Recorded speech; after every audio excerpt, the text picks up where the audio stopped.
তো শিক্ষার্থী বন্ধুরা, তোমরা সবাই কেমন আছো? আশা করি সৃষ্টিকর্তার অশেষ কৃপায় তোমরা সবাই ভালো আছো।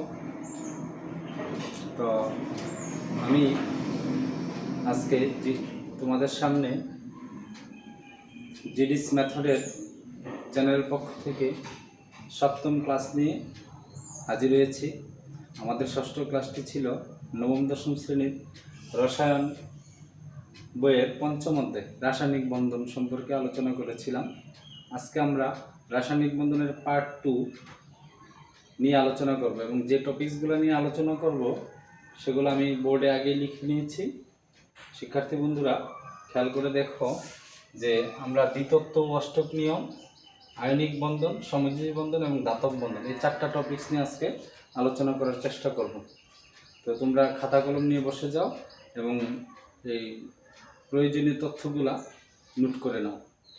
শিক্ষার্থী বন্ধুরা, আমাদেরকে অষ্টক নিয়ম এবং দ্বিতত্ত্ব নিয়ম বুঝতে হলে প্রথমে আমাদের নিষ্ক্রিয় গ্যাসের ইলেকট্রন বিন্যাস সম্পর্কে জানতে হবে। তো আমি আমার কাজের সুবিধার্থে আমি নিষ্ক্রিয় গ্যাসের নাম এবং ইলেকট্রন বিন্যাসগুলো লিখে নিয়েছি। তোমরা দেখতে পাচ্ছ যে হিলিয়ামের পারমাণবিক সংখ্যা হচ্ছে 2, তার একমাত্র কক্ষপথে 2টি ইলেকট্রন রয়েছে। আর অবশিষ্ট যতগুলো নিষ্ক্রিয় গ্যাস আছে তাদের সর্বশেষ শক্তি স্তরে, এই সবগুলোর শেষ শক্তি স্তরে কয়টি করে ইলেকট্রন আছে? 8টি করে ইলেকট্রন রয়েছে। তো আমরা কালকে জেনেছিলাম যে যখন একটা মৌলের পরমাণু যখন বিক্রিয়া অংশগ্রহণ করে তখন তারা স্থিতিশীল যৌগ গঠন করতে যায়, তখন তারা ইলেকট্রন শেয়ার করতে পারে কিংবা গ্রহণ বা ত্যাগ করতে পারে। তো ইলেকট্রন শেয়ার বা গ্রহণ ত্যাগের মাধ্যমেই তারা মূলত যৌগগুলা গঠন করে। এখন কোনো মৌল যখন ইলেকট্রন গ্রহণ বা ত্যাগ, আমি ধরলাম লিথিয়াম, একটি ইলেকট্রন ত্যাগ করলো, লিথিয়াম আয়নে পরিণত হলো। তো শিক্ষার্থী বন্ধুরা, লিথিয়ামের ইলেকট্রন বিন্যাস হচ্ছে 2, 1। সে যখন একটি ইলেকট্রন ত্যাগ করলো তখন তার ইলেকট্রন রইল কয়টা? 2টা। অর্থাৎ লিথিয়াম ইলেকট্রন ত্যাগ করার পর হিলিয়ামের ন্যায় ইলেকট্রন বিন্যাস লাভ করে। এই যে হিলিয়ামের ন্যায় ইলেকট্রন বিন্যাস লাভ করলো সেটা হচ্ছে দ্বিতত্ত্ব নিয়ম। অর্থাৎ কোনো মৌল যখন ইলেকট্রন গ্রহণ ত্যাগ বা শেয়ারের মাধ্যমে হিলিয়ামের ন্যায় ইলেকট্রন বিন্যাস লাভ করবে, নিষ্ক্রিয় গ্যাস তার মতো হিলিয়ামের ন্যায় ইলেকট্রন বিন্যাস লাভ করে স্থিতিশীলতা অর্জন করবে, তখন তাকে বলা হবে দ্বিতত্ত্ব নিয়ম। আবার আমরা যদি শিক্ষার্থী বন্ধুরা সোডিয়ামের কথা ভাবি, সোডিয়াম যখন ইলেকট্রন ত্যাগ করে তখন সোডিয়াম আয়নে পরিণত হয়, তখন তার পারমাণবিক সংখ্যা হয়ে যায় 10। কারণ আমরা জানি সোডিয়ামের ইলেকট্রন বিন্যাস হচ্ছে পারমাণবিক সংখ্যা 11, 2, 8, 1। তাই সে যখন একটি ইলেকট্রন ত্যাগ করে তার সর্বশেষ শক্তি স্তর 8টি ইলেকট্রন দ্বারা পূর্ণ হয়। যোজ্যতা ইলেকট্রন কত হয় তখন? 8 সোডিয়াম আয়নে। এই জন্য সে তখন নিয়নের সমযোজ্যতা লাভ করে। তো এখন এটাই যে কোনো মৌল যখন ইলেকট্রন গ্রহণ ত্যাগ বা শেয়ারের মাধ্যমে শেয়ার করে শেষ শক্তি স্তর বা যোজ্যতা স্তরে 8টি ইলেকট্রন পূর্ণ থাকবে, তখন তাকে বলা হবে অষ্টক নিয়ম। এবং কোনো মৌল যখন ইলেকট্রন গ্রহণ বা ত্যাগ বা শেয়ারের মাধ্যমে হিলিয়ামের ন্যায় ইলেকট্রন বিন্যাস লাভ করবে, তখন তাকে বলা হবে দ্বিতত্ত্ব নিয়ম। আশা করি শিক্ষার্থী বন্ধুরা তোমরা সবাই সেটা বুঝতে পেরেছো। আমরা আসলে আবার সমযোজী বন্ধনের সময় শেয়ারগুলো বুঝাবো এবং আয়নিক বন্ধন আলোচনা করব, যেহেতু এখানে আমি অল্পতেই আলোচনাটা শেষ করলাম। এখন শিক্ষার্থী বন্ধুরা আমরা চলে যাব আয়নিক বন্ধন। আসলে আয়নিক বন্ধন মানে কি? আয়নিক, তার মানে এখানে আয়ন উৎপন্ন হবে। তো প্রথম যে কথাটা আসবে যে আয়নিক বন্ধন কার কার মাধ্যমে হয়। এই আয়নিক বন্ধন শিখতে হলে প্রথম যেটা জানতে হবে যে আয়নিক বন্ধন কিন্তু ধাতুর সাথে অধাতু হবে। কারণ আমরা শিক্ষার্থী বন্ধুরা জানি যে ধাতু সর্বদা ইলেকট্রন ত্যাগ করে কিসে পরিণত হয়? ক্যাটায়নে পরিণত হয়। এবং অধাতু সর্বদা কি করে? ইলেকট্রন গ্রহণ করলে অ্যানায়নে পরিণত হয়। এই ক্যাটায়ন এবং অ্যানায়ন পরস্পরকে আকর্ষণের মাধ্যমে যে বন্ধন গঠন করবে তাকে কি বলা হবে? আয়নিক বন্ধন বলা হবে। তাহলে আমি শিক্ষার্থী বন্ধুরা যেটা বলতে চাইছি সেটা হচ্ছে আয়নিক বন্ধন কার কার মাধ্যমে গঠিত হবে, সেটা হবে ধাতু এবং অধাতু। কারণ আমরা জানি ধাতুর যোজ্যতা স্তরে, ধাতুর সর্বশেষ শক্তি স্তরে সর্বদা কিন্তু একটি, দুটি বা তিনটি ইলেকট্রন থাকে, তাই তাদের ইলেকট্রন ত্যাগ করাটা সহজ হয়। আর অধাতু কি করে, অধাতুর শেষ শক্তি স্তরে নর্মালি আমরা ধরি 5, 6, 7টি ইলেকট্রন থাকে। তাহলে যার 7টি ইলেকট্রন থাকে সে 1টি ইলেকট্রন গ্রহণ করবে, যার 6টি থাকে সে 2টি গ্রহণ করবে, যার 5টি থাকে সে 3টি গ্রহণ করবে। গ্রহণ করে নিকটতম নিষ্ক্রিয় গ্যাসের ইলেকট্রন বিন্যাস লাভ করবে, তখন স্থিতিশীল যৌগ গঠন করতে পারবে। সেই যৌগটাকে বলা হবে আয়নিক যৌগ। অর্থাৎ যে সকল যৌগ আয়নিক বন্ধনের মাধ্যমে গঠিত হয় বা যে যৌগে আয়নিক বন্ধন বিদ্যমান থাকে তাকে বলা হয় আয়নিক যৌগ। তো শিক্ষার্থী বন্ধুরা, এখন আমরা একটি উদাহরণের মাধ্যমে এই আয়নিক বন্ধনটা আলোচনা করার চেষ্টা করব। তো আমি যেটা প্রথমেই বলেছি যে এই আয়নিক বন্ধনের মধ্যে কি লাগবে, ধাতু এবং অধাতু। যেমন আমরা একটা যৌগ নিলাম সোডিয়াম ক্লোরাইড, ম্যাগনেসিয়াম ধাতু এবং ক্লোরিন হচ্ছে অধাতু। হতে পারে সোডিয়াম অক্সাইড, হতে পারে ম্যাগনেসিয়াম অক্সাইড, তারপর ক্যালসিয়াম ক্লোরাইড। এই যৌগগুলো হচ্ছে আয়নিক যৌগ। কি যৌগ? আয়নিক যৌগ। কারণ এখানে দেখলেই বুঝতে পারবে যে সোডিয়াম আম থাকলে কি ধাতু, এবং ক্লোরিন অধাতু। এই যে ধাতু এবং অধাতুর মধ্যে যে যৌগ হয়েছে সেই যৌগটাই কি আয়নিক যৌগ, কারণ তাদের মধ্যে কি আছে, আয়নিক বন্ধন। ম্যাগনেসিয়াম ক্লোরাইড ধাতু অধাতু, সোডিয়াম ধাতু অক্সিজেন অধাতু, ম্যাগনেসিয়াম ধাতু অক্সিজেন অধাতু, ক্যালসিয়াম ধাতু ক্লোরিন অধাতু। এভাবে ধাতু অধাতুর মাধ্যমে ক্যাটায়ন এবং অ্যানায়ন সৃষ্টির মাধ্যমে এই বন্ধনটা গঠিত হয়েছে, অর্থাৎ আয়নিক বন্ধন গঠিত হয়েছে। আয়নিক বন্ধন গঠনের মাধ্যমে কি হয়েছে, এই আয়নিক যৌগগুলা গঠিত হয়েছে। তো এখন একটা আমরা ডায়াগ্রামের মাধ্যমে এটা বিশ্লেষণ করার চেষ্টা করব। শিক্ষার্থী বন্ধুরা, আমি দুই একটা উদাহরণ দেওয়ার চেষ্টা করব। যেমন আমরা যদি প্রথমে সোডিয়াম ক্লোরাইডটা নিই, সোডিয়াম ক্লোরাইডের বন্ধন প্রকৃতি দেখি কি হয়। এখানে বন্ধুরা সোডিয়াম পারমাণবিক সংখ্যা হচ্ছে 11, তার ইলেকট্রন বিন্যাস আছে 2, 8, 1, তার মানে তার যোজ্যতা স্তরে, শেষ শক্তি স্তরে একটি ইলেকট্রন রয়েছে। ক্লোরিন 17, দ্যাট মিনস 2, 8, 7, তার যোজ্যতা স্তরে 7টি ইলেকট্রন রয়েছে। তাই শিক্ষার্থী বন্ধুরা কি হবে, যে সোডিয়াম একটি ইলেকট্রন ত্যাগ করে সোডিয়াম আয়নে পরিণত হবে, এবং সেটা নিয়নের, তার নিকটতম নিষ্ক্রিয় গ্যাস নিয়ন অবশ্যই 2 এবং 8। আর ক্লোরিনের নিকটতম নিষ্ক্রিয় গ্যাস হচ্ছে আর্গন, তার ইলেকট্রন হচ্ছে 2, 8, 8। তাহলে দেখা যাচ্ছে কি শিক্ষার্থী বন্ধুরা, সোডিয়াম যদি একটি ইলেকট্রন ত্যাগ করে সে কিন্তু নিয়নের সমঝোতা লাভ করতে পারতেছে, এবং ক্লোরিন যদি আরেকটি ইলেকট্রন গ্রহণ করতে পারে তাহলে সে আর্গনের সমঝোতা লাভ করতেছে। তাই এই জন্য সোডিয়াম থেকে প্রাপ্ত ইলেকট্রনটা কি করবে, ক্লোরিন গ্রহণ করে ক্লোরিন আয়ন বা অ্যানায়নে পরিণত হবে। এই সোডিয়াম আয়ন এবং ক্লোরিন আয়ন পরস্পরকে আকর্ষণ করে আয়নিক বন্ধনের মাধ্যমে কি হবে, সোডিয়াম ক্লোরাইড যৌগ গঠন করবে। তাহলে এখন আমরা ডায়াগ্রামের মাধ্যমে কিভাবে দেখাবো। যেমন প্রথম শক্তি স্তরে সোডিয়ামের 2টি ইলেকট্রন আছে, দ্বিতীয় শক্তি স্তরে সোডিয়ামের 8টি ইলেকট্রন আছে, এবং তৃতীয় শক্তি স্তরে 1টি ইলেকট্রন রয়েছে। আমরা ইলেকট্রনগুলো এভাবে দিলাম ক্রস দিয়ে, 8টি, এবং তৃতীয় শক্তি স্তরে 1টি। তো শিক্ষার্থী বন্ধুরা, আমি ক্লোরিনকে এইভাবে দিলাম, প্রথম শক্তি স্তরে 2টি, দ্বিতীয় শক্তি স্তরে 8টি ইলেকট্রন রয়েছে, এবং তৃতীয় শক্তি স্তরে 7টি ইলেকট্রন রয়েছে। এই যে ইলেকট্রনটা সে কি করবে, ত্যাগ করবে। শিক্ষার্থী বন্ধুরা, এটা হচ্ছে ক্লোরিন পরমাণু,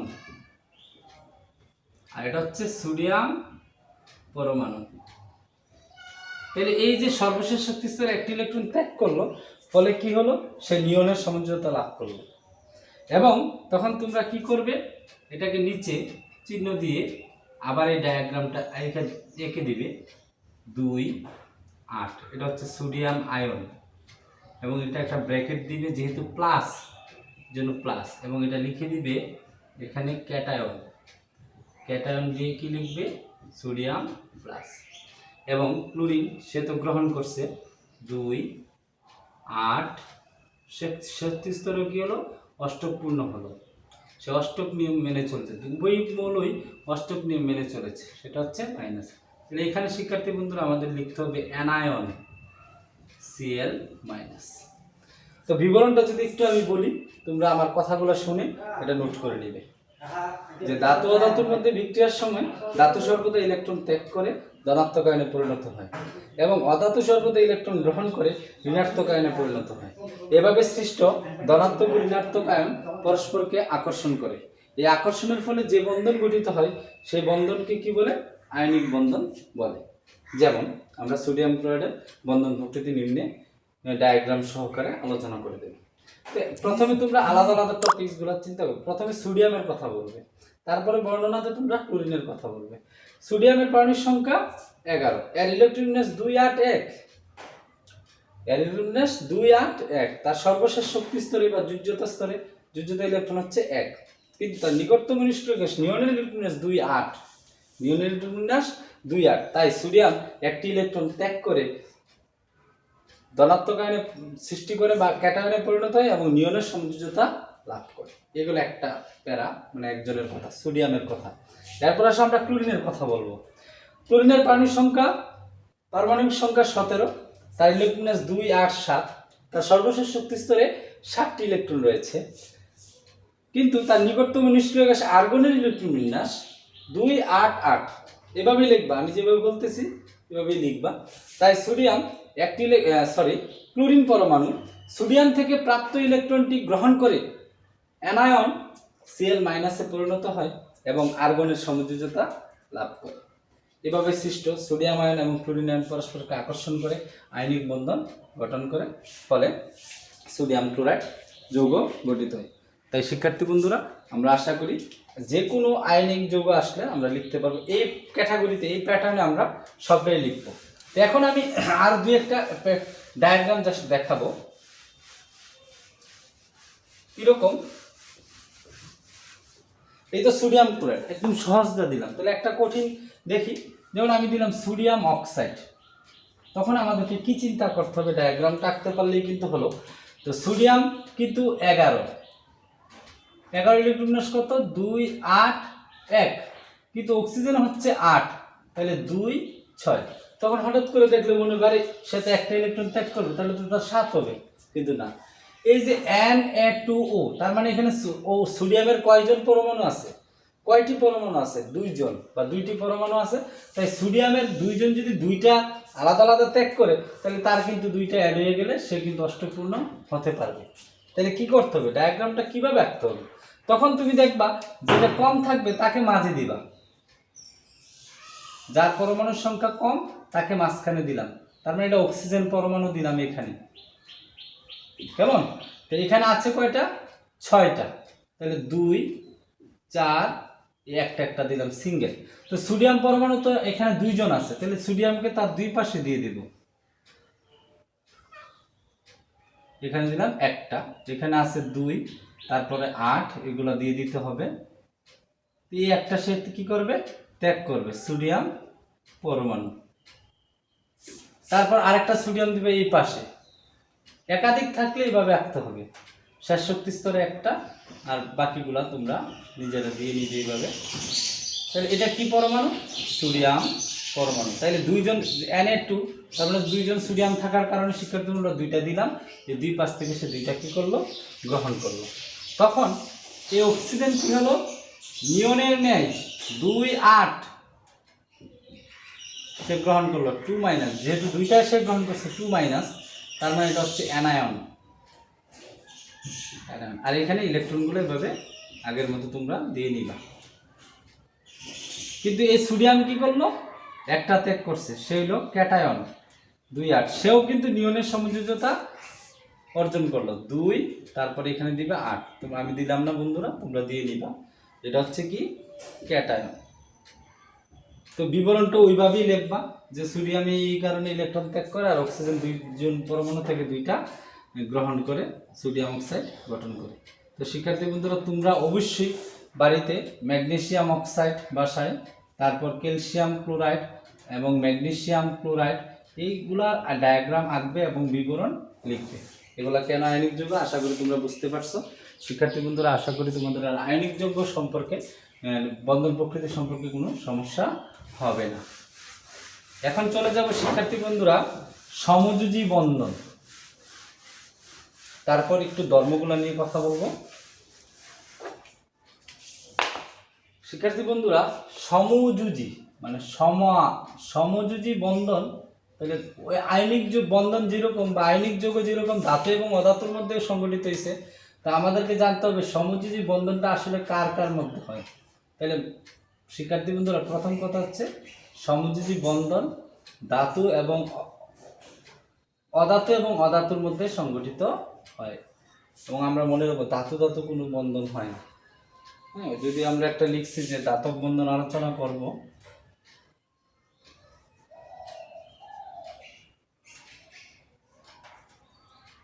তো অধাতু এবং অধাতু, তাহলে অধাতুর কাজ কি? ইলেকট্রন গ্রহণ করে।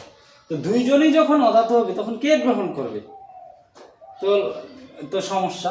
তখন যখন একাধিক অধাতু বা অধাতু মৌল যখন যৌগ গঠন করতে যায়, তখন তাদের কারোর পক্ষে আসলে ইলেকট্রন গ্রহণ বা ত্যাগ করা সম্ভব হয় না। তখন তারা কি করে?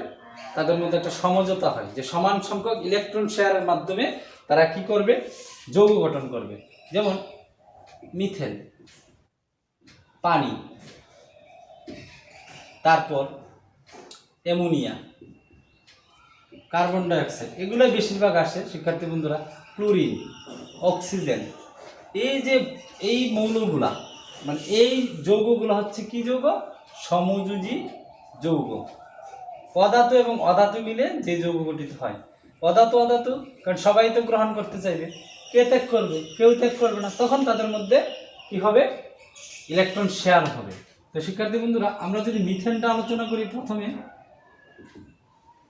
কার্বন 6 2 4, কার্বনের ইলেকট্রন হচ্ছে 2 4, হাইড্রোজেন হচ্ছে 1, তার একমাত্র কক্ষপথে একটি ইলেকট্রন রয়েছে। তখন শিক্ষার্থী বন্ধুরা কি হবে? মূল ঘটনাটা আসি আমরা, যে কার্বন কেন্দ্রীয় পরমাণু, তার প্রথম শক্তি স্তরে 2টি, শেষ শক্তি স্তরে আছে 4টি ইলেকট্রন। তো সরি,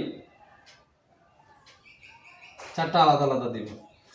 তখন তো তাকে যদি নিকটতম নিষ্ক্রিয় গ্যাসের হিলিয়ামের মতো হতে হয়, তাহলে 4টা ইলেকট্রন ত্যাগ করতে হবে, অথবা নিয়নের মতো হতে হয়, তাকে 4টা ইলেকট্রন গ্রহণ করতে হবে। তাহলে এত শক্তি তো তার নাই। এই জন্য হাইড্রোজেনের যে 4জন পরমাণু আছে, তারা কি করবে? হাইড্রোজেনের দরকার একটা করে হিলিয়ামের মতো হইতে গিয়া, তো তারা কি করবে? এই কার্বনের সর্বশেষ শক্তি স্তরের 4টি ইলেকট্রনের সাথে 4জন পরমাণু আলাদা আলাদাভাবে কি করবে? ইলেকট্রন এসে শেয়ার করবে। এই জন্য আমরা মিথেনকে এইভাবে লিখি যে CH 4টা হাইড্রোজেন শেয়ার করে। তখন শিক্ষার্থী বন্ধুরা, এই হচ্ছে মিথেন। তাহলে এটার বর্ণনাও ঠিক এইভাবেই আমরা লিখব। তো এর আগে আমি একটু বলে নিই, সমযোজী বন্ধন সমান সমান ইলেকট্রন শেয়ারের মাধ্যমে যে বন্ধন গঠিত হয় তাকে কি বলে? সমযোজী বন্ধন। তাহলে এখন বলবো কেন শেয়ার করে? কারণ স্যার, অধাতু এবং অধাতুর মধ্যে বিক্রিয়ার সময় কারোর পক্ষে ইলেকট্রন গ্রহণ বা ত্যাগ করা সম্ভব হয় না, তখন তারা পরমাণু শেয়ার করে।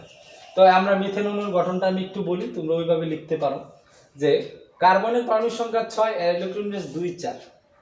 তো নিকটতম নিষ্ক্রিয় গ্যাস এর সমযোজ্যতা লাভ করতে হলে তাকে 4টি ইলেকট্রন গ্রহণ বা 4টি ইলেকট্রন ত্যাগের প্রয়োজন হয়। কেন? 4টি ইলেকট্রন ত্যাগ করলে সে হিলিয়ামের মতো হতে পারবে, 4টি ইলেকট্রন গ্রহণ করতে পারলে সে নিয়নের সমযোজ্যতা লাভ করতে পারে, কিন্তু তা অসম্ভব।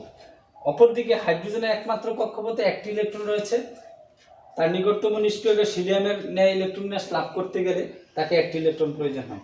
তাই কার্বনের সর্বশেষ শক্তি স্তরে 4টি ইলেকট্রন হাইড্রোজেনের 4টি পরমাণুর সাথে পৃথকভাবে বা আলাদাভাবে কি করে? ইলেকট্রন শেয়ার করে। 4টি CH বন্ধন, কয়টা CH বন্ধন হয়? 4টি CH বন্ধন গঠনের মাধ্যমে মিথেন অণু গঠন করে।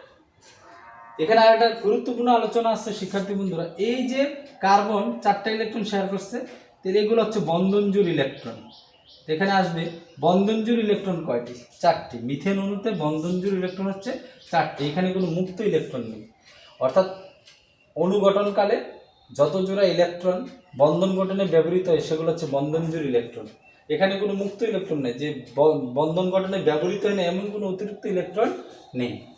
তো এরকম একটা দেখাই আমি যে কোনটাতে মুক্ত থাকে, যেমন পানি। তো অক্সিজেন 2, তারপর হচ্ছে 6 মধ্যে কিন্তু 4টা এইভাবে থাকবে, আর একটা আলাদা, যেহেতু 2জন হাইড্রোজেন কি করবে? তারা ইলেকট্রন শেয়ার করবে এইচ এবং এইচ। তাহলে তারা হচ্ছে কি বন্ধনজোড় ইলেকট্রন। আর এই যে দুইটা রইল এখানে তারা কিন্তু বন্ধন গঠনে অংশগ্রহণ করে নাই, এটা আমরা বলতে পারি কি মুক্ত জোড়। এটাও কি বলতে পারি মুক্ত জোড়। এখানে কিন্তু হাইড্রোজেন শিক্ষার্থী বন্ধুরা হিলিয়ামের ইলেকট্রনিক্স লাভ করছে, অর্থাৎ তারা কিন্তু দ্বিতত্ব নিয়ম মেনে চলছে, আর অক্সিজেন কিন্তু অষ্টতত্ত্ব নিয়ম মেনে চলেছে। এ হলো আমাদের সমযোজী বন্ধন। শিক্ষার্থী বন্ধুরা এখন আমি চলে যাব আয়নিক যৌগ এবং সমযোজী যৌগের ধর্ম সম্পর্কে একটু আলোচনা করব। তারপরে আমি দাতব বন্ধন সম্পর্কে একটু হালকা বলবো। আসলে ধাতুতে একখণ্ড ধাতুতে এটা বলে ফেলি, একখণ্ড ধাতুতে পরমাণু সমূহ যে আকর্ষণ বলের কারণে পরস্পর যুক্ত থাকে তাকে আসলে দাতব বন্ধন বলে। এখানে মূল কথা হচ্ছে ধাতুতে কোনো ইলেকট্রন গ্রহণ ত্যাগ কোনো কিছুই হয় না, শেয়ারও হয় না। ওই পরমাণুগুলো অবশ্যই একটা আকর্ষণের কারণে পরস্পর আবদ্ধ থাকে, সে আবদ্ধ থাকার কারণ যে আকর্ষণগুলোর কারণে আবদ্ধ থাকে সেটা হচ্ছে দাতব বন্ধন। আর দাতব আমরা তো একটু আগে দেখলাম যে ধাতুর শেষ শক্তি স্তরে একটি, দুটি বা তিনটি ইলেকট্রন থাকে। তো ইলেকট্রন থাকার অর্থ হচ্ছে তাদের কেন্দ্রের সাথে তার সর্বনিম্ন স্তরে আকর্ষণ বলটা কম থাকে, তখন তারা কি করে ওই ক্যালাস থেকে বের হয়ে স্বাধীনভাবে মুক্তভাবে ঘোরাফেরা করতে পারে। এই মুক্ত ইলেকট্রনের কারণেই ধাতু বিদ্যুৎ সুপরিবাহী এবং ধাতু বিদ্যুৎ তাপ সুপরিবাহী। এটা তোমরা পাঠ্য বই থেকে খুব ভালোভাবে দেওয়া আছে, পাঠ্য বই থেকে পড়ে নেবে।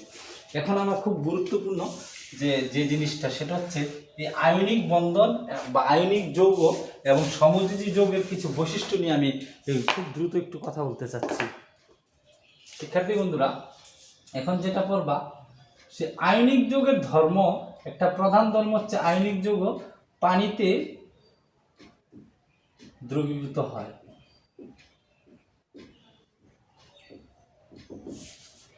ঠিক আছে, আরেকটা ধর্ম খুব গুরুত্বপূর্ণ বৈশিষ্ট্য হচ্ছে আয়নিক যৌগ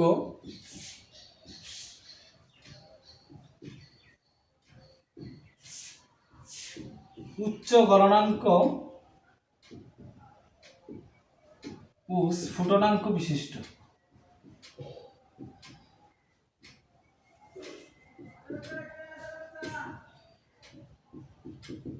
3 নাম্বারটা হচ্ছে আয়নিক যৌগ বিদ্যুৎ পরিবাহী।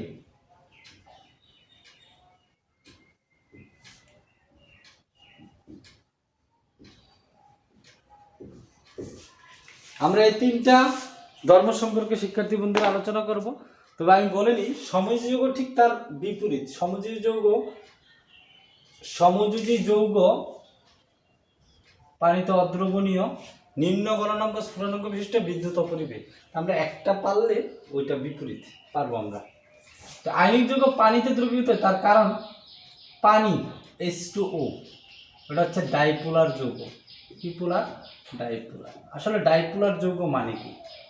অর্থাৎ এটা আংশিক, যেমন হাইড্রোজেনগুলো আংশিক ধনাত্মক চার্জযুক্ত হয় এবং অক্সিজেনটা আংশিক ঋণাত্মক চার্জযুক্ত হয়। তো শিক্ষার্থী বন্ধুরা আমরা তো আয়নিক যৌগ মানে কি? আয়নিক যৌগ তো আমরা জানি যে একটা ক্যাটায়ন থাকে আর একটা অ্যানায়ন থাকে, অর্থাৎ এতেও কি থাকে একটা ধনাত্মক প্রান্ত আর একটা ঋণাত্মক প্রান্ত থাকে। তখন এই আয়নিক যৌগকে যখন আমরা পানিতে নিয়ে যাই, এই ডাইপোলার প্রান্ত কি করে আয়নিক যৌগের ধনাত্মক প্রান্ত কি করে পানির ঋণাত্মক প্রান্ত দ্বারা আকর্ষিত হয় বা আকর্ষণ করে, তার বিপরীতে চলে যায় কোন প্রান্তগুলা? এই ধনাত্মক প্রান্তগুলো তার বিপরীতে চলে আসে।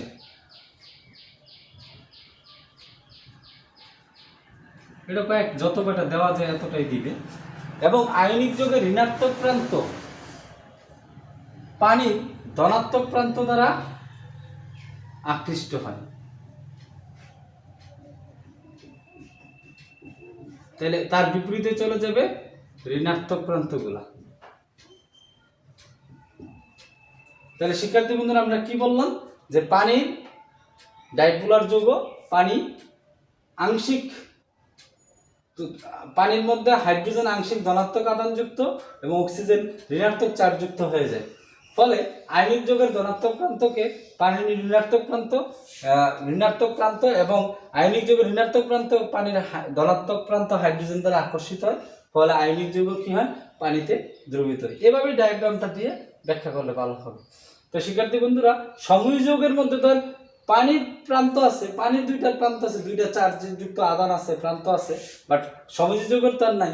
যেমন আমরা যখন বলি যে মিথেন, এটা তো আর ধনাত্মক ঋণাত্মক নাই, তো তাকে আকর্ষণ করার মতো কেউ নাই, এই জন্য সমযোজী যৌগগুলো কি হয়, পানিতে দ্রবীভূত হয় না। তারপর শিক্ষার্থী বন্ধুরা আমরা দ্বিতীয় বৈশিষ্ট্যটাতে চলে যাব, যে আয়নিক যৌগ উচ্চ গলনাঙ্ক এবং স্ফুটনাঙ্ক বিশিষ্ট। এটার কারণ কি?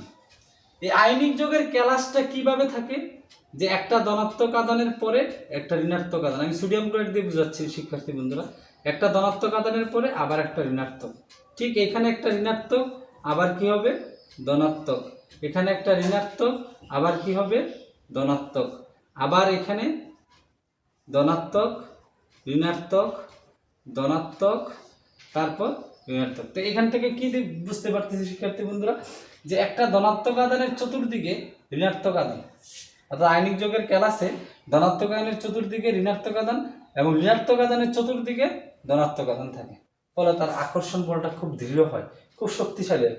যে বল ছিন্ন করে একটু দূরে সরায় নিতে প্রচুর তাপের প্রয়োজন হয়, কারণ আমরা জানি কঠিন পদার্থের অণুগুলো খুব কাছাকাছি থাকে, তরল করতে হলে অর্থাৎ গলায় তুলে তাকে একটু দূরে নিতে হবে, তো দূরে নিতে গেলে কি লাগে, প্রচুর তাপের প্রয়োজন হয়। এই জন্য এই আয়নিক যৌগ উচ্চ গলনাঙ্ক স্ফুটনাঙ্ক বিশিষ্ট, তাকে ফুটাইতে গেলে আরো বেশি দূরে নিতে গেলে আরো বেশি তাপের প্রয়োজন হয়, এই জন্য এটা উচ্চ স্ফুটনাঙ্ক বিশিষ্ট। তাহলে শিক্ষার্থী বন্ধুরা মূল কথা হলো, আয়নিক যৌগের ক্যালাসে এই ধনাত্মক আধানের চতুর্দিকে থাকবে ঋণাত্মক আধান, ফলে আকর্ষণ বল দৃঢ় হয়, আবার ঋণাত্মক আধানের চতুর্দিকে ধনাত্মক আধান, এইভাবে ক্যালাসটা গঠিত হয়, ফলে তাদের আকর্ষণ বল খুব খুব বেশি থাকে।